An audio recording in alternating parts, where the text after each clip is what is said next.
Use deep confident. महाराष्ट्राच्या कानाकोपऱ्यातील प्रत्येक घडामोडींचं अचूक आणि निर्भीड प्रतिबिंब. ताज्या राजकारणाच्या बातम्या, शिक्षणातील बदल, गुन्हेगारीवर करडी नजर.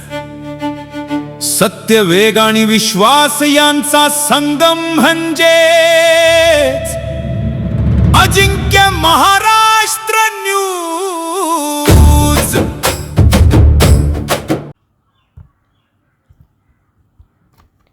आजेगाव येथे पाचपीर बाबांच्या संदलची वाजत गाजत मिरवणूक, हिंदू मुस्लिम ऐक्याचे दर्शन, संदलच्या माध्यमातून सामाजिक एकतेचा संदेश.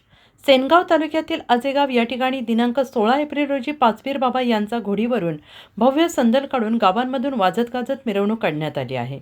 या संदलचे विशेष म्हणजे हिंदू बांधवांकडून पाचपीर बाबा यांचा संदल काढून सामाजिक एकतेचा संदेश देण्यात आला आहे.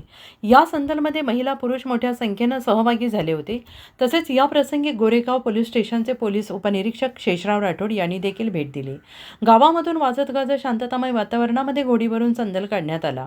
आजेगाव येथील राजू नेमाडे यांच्याकडून दरवर्षीप्रमाणे याही वर्षी संदलचे आयोजन करण्यात आले असून यामध्ये हिंदू मुस्लिम ऐक्य पाहायला मिळाले. आजेगाव येथील नागझरी महादेव परिसरातील पाचपीर बाबा प्रसिद्ध असून आपल्या इच्छा मनोकामना पूर्ण होण्यासाठी अनेक नागरिक पाचपीर बाबांकडे नवस करतात.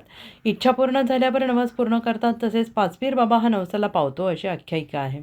दरवर्षीप्रमाणे याही वर्षी मागील अनेक वर्षांची परंपरा कायम ठेवत आजेगावातून वाजत गाजत पाचपीर बाबांचा संदल काढून नागझरी महादेव परिसरात असलेल्या पाचपीर बाबांची पूजा अर्चा करून दर्शन घेण्यात आले.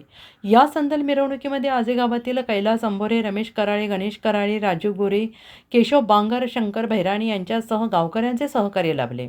राजू नेमाडे यांच्या घरापासून गावातील प्रमुख मार्गाने वाजत गाजत हा संदल पाचपीर बाबाच्या दिशेने रवाना झाला. तसेच संदल मिरवणुकीनंतर महाप्रसादाचे आयोजन देखील करण्यात आले. राजू नेमाडे यांच्या पुढाकारातून काढण्यात आलेल्या पाचपीर बाबा यांच्या संदलमुळे सामाजिक एकतेचा संदेश देण्यात आला असून हिंदू मुस्लिम ऐक्य पाहायला मिळाले आहे.